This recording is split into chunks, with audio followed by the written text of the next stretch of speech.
जैसा कि इस कहानी की प्रस्तावना में आपने एक प्रेम कहानी और खामोशी के बारे में पढ़ा है। उम्मीद है कहानी अपना नाम और पहचान को पूरी तरह सार्थक करेगी। ये कहानी है 3 दोस्तों की। पहला है राघव, साधारण कद काठी और सावले रंग रूप का एक बेहद सादगी पसंद नौजवान, पढ़ने में अव्वल, सीधा साधा, ना छल ना ही कोई कपट, कोई बुरी आदत भी नहीं। एक साधारण से मध्यम दर्जे के परिवार से ताल्लुक रखने वाला, बचपन से केवल 2 ही खास दोस्त पायल और रवि, जहाँ एक और की पायल को वो अपनी जान से भी ज़्यादा चाहता था। उसकी खुशी के लिए कुछ भी कर सकता था, यहाँ तक कि कई बार इससे पहले ही कि पायल की बात उसके मन में भी आई, वो न जाने कैसे उसे न केवल जान लेता था कि अपितु उसे पूरा भी कर देता था। बातों ही बातों पायल को अपना रब यानी भगवान बोलता था।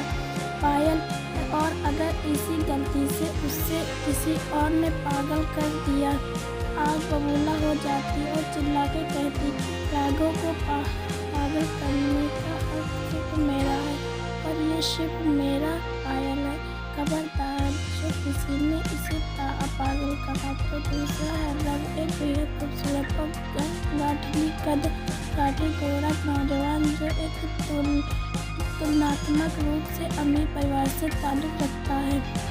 अब 5 साल बाद बेहोशा रोती हुई पायल अपने पागल यानी राघव, जो उसे खुद से भी ज़्यादा प्यार करता, उसे अपना रब का दर्जा देता था, जो पायल के बिना कुछ कहे ही जान जाता था। आज वही राघव खामोश क्यों है, क्यों खामोश है? उसकी वो बोलती आंखें क्यों नहीं पाती तब समझ पा रही। राघव यानी पायल का, सिर्फ पायल का वो पागल जो उसे दिलो जान से चाहता था, आज खामोश है। आखिर क्यों? पायल को उसकी खामोशी मानो एक नस्तर भी लग रही थी। लग रहा था उसके शरीर में एक साथ जितने चुभ रहे थे, गला रोते रोते रूठ चुका था, आंखें पत्थर आ चुकी थी।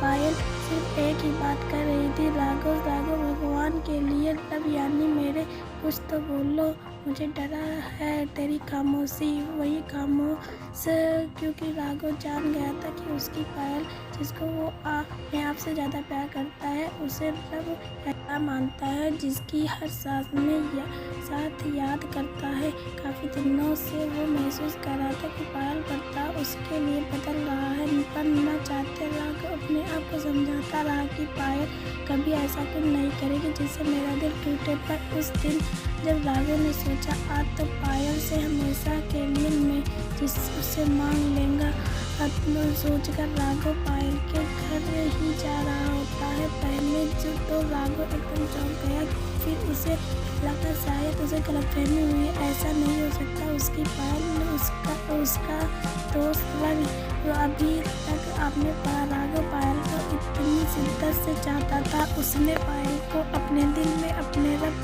का दर्जा दिया था। दूसरी ओर पायल रब सब कुछ मानता हुए कुछ ऐसा कर रहे थे जिससे राघव बुरी तरह टूट गया था। अपने रब पर भरोसा। राघव पहले से मुस्कुराया, फिर थोड़ा सा गंभीर होते हुए बोला, पायल कभी कभी बहुत चीज़ों को नज़रदार करना पड़ता है ताकि हम अपनी खास कीमती चीज़ों को न खो दे। पायल, राघव को तुम ठीक हो ना? आज तुम बहुत अजीब बातें कर रहे हो, कोई बात है? साफ साफ कहो। राघव हंसते, हाँ यार सब ठीक है, तुम मस्त रहो, मेरा क्या है, तो पागल हूँ, कुछ भी बोल देता हूँ, वैसे भी तुम बोलती रहती हो ना, तुम पागल हो। आप परेशान ना हो। पायल मुस्कुराती हुई, फिर ठीक है, मेरे पागल थे। लेकिन पायल कहीं ना कहीं यह महसूस जरूर कर रही थी कि राघव किसी बात को लेकर परेशान जरूर है। इधर राघव वक्त अपने आप को समझाने की कोशिश कर रहा, शायद मैं जो सोच रहा हूँ गलत है, अपनी पायल के बारे में ऐसा सोच पा रहा हूँ। नहीं, मेरी पायल एक पावन मंदिर की पवित्र मूर्ति की तरह है, जो खंडित नहीं हो सकती है, उस पर कोई दाग नहीं लग सकता है। यह जरूर मेरा एक भ्रम है। मैं अपने रब पर भी शक कैसा इसी कश्मकश में राघव मुंह में कुछ बुदबुदा ही रहा था कि अचानक राघव से पायल और रवि को जंगल वाले रास्ते में आपत्तिजनक हालत में देखा तो बुरी तरह टूट गया था। एक तूफान को दिल में दबाए किसी गहरे समंदर की तरह खामोश और शांत हो गया था। उस दिन के बाद कुछ दिन एक राघव ने खुद को घर में ही बंद कर लिया था। शायद खुद को संभाल रहा था, शायद अपने दिल के जख्मों को सबसे छुपाने की कोशिश कर रहा था। उस तूफान को शांत होने का इंतजार उसके अंदर उफान ले रहा था। तकरीबन एक हफ्ते बाद अचानक रवि और राघव के घर पहुंच जाता है। रवि इनके 2-3 बार डोर बेल बजाने के बाद खुलता है। सामने राघव को देख रवि में अचानक आ गया। तुम्हें हैरानी भी नहीं हुई? कहाँ गायब हो इतने दिनों से पायल? तुम्हारी खबर नहीं क्या? फिर लड़ाई हुई है? राघव यार मुझे लगता है कभी कभी अचानक मिलने पर जब कोई आए वहाँ तो इंसान न मिले जिससे मिलना हो तो और भी ज़्यादा तकलीफ होती है। नहीं, खबर तो मरने पर दी जाती है। ये पागल पता नहीं कैसे मगर जिंदा है अभी तक। रवि मरे तेरे दुश्मन और क्या जिंदा होने की खबर दे देता? हम भी तो राघव अपने आप से बातें कर रहा था। कहीं ना कहीं रवि और पायल के रिश्ते को अपनी रजामंदी दे चुका था।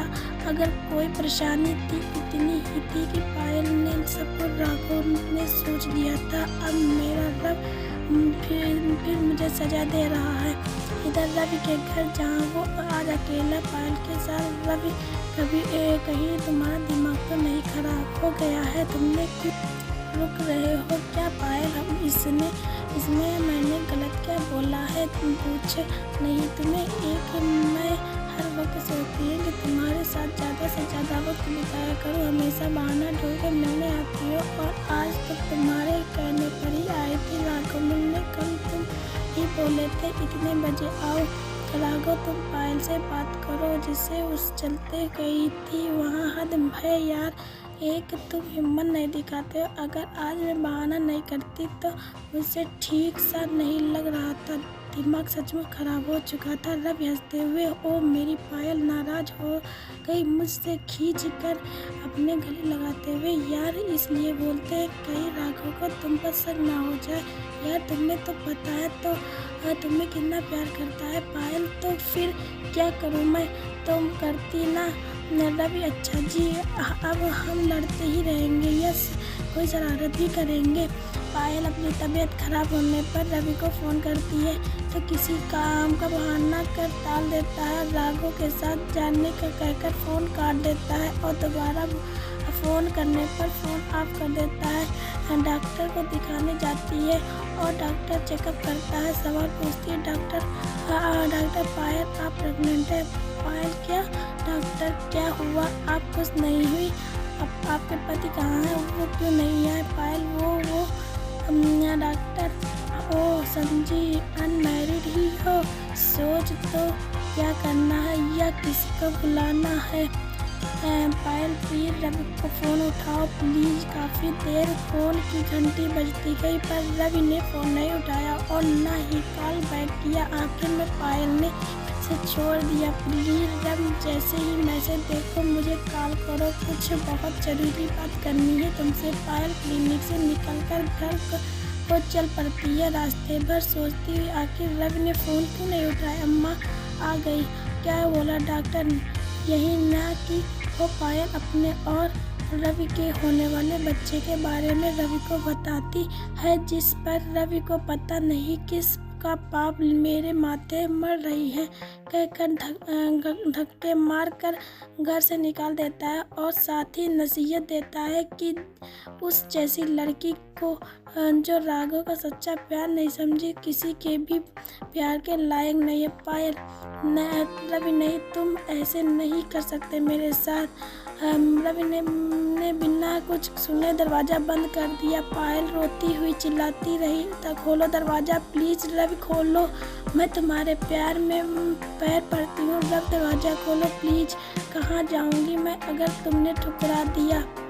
देखो शायद वो पागल अब भी तुम्हें स्वीकार कर ले, इतना वो प्यार करता है तुम्हें। हंसते हुए रवि की आवाज़ आई। बेचारा पता नहीं किस किस को झूठा खाएगा। दरवाज़ा खटखटाते हुए पायल को बहुत देर हो गई, पर रवि ने उसकी एक न सुनी। पायल जैसे ही पागल हो गई थी। रोते रोते उसे समझ ही नहीं आ रहा था कि अब मैं क्या करूं, कहाँ जाऊं। तभी वो जानने सोच वो बिना पल गवाए रोते हुए सीधा राघव के घर और जाने लगी। पायल, राघव कहाँ हो तुम? राघव, पायल तुम यहाँ अचानक, बोलो क्या काम है? पायल की हालत आंखों आंसुओं को नजरअंदाज नहीं किया, बल्कि राघव ने पायल के चेहरे की ओर देखा कि नहीं था। पायल राघव के गले लगते हुए, मैं इतनी परेशान हूँ, आज तुम निश्चित खड़े हो। मेरी थोड़ी सी आहट से तुम्हें पता चल जाता था कि मुझे कोई तकलीफ है, और आज इतना परेशान हूँ, रो रही हूँ। आज तुमने मेरी